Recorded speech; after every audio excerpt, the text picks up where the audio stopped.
Hey guys, how you doing? We got a 2007 Mercedes R350. We're going to do an oil reset on this. I'm going to show you exactly how to do it with these knobs here.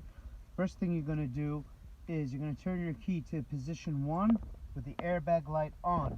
You're going to make sure your mileage screen is on right here.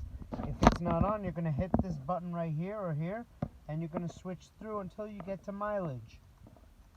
Once you get to mileage, you're going to come here and you're going to press and hold the R button.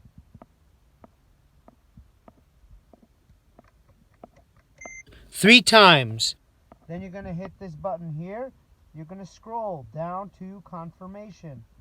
You're going to use the minus to move down. You're going to select.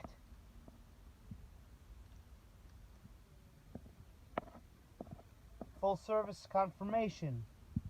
And that's it. The minus button's right here, by the way, if you didn't see that. And that's it. Everything else should be good. Cycle the key, start the car. Make sure nothing else comes on. Go back to your messages. And you should be good to go. Thanks for watching. Please subscribe.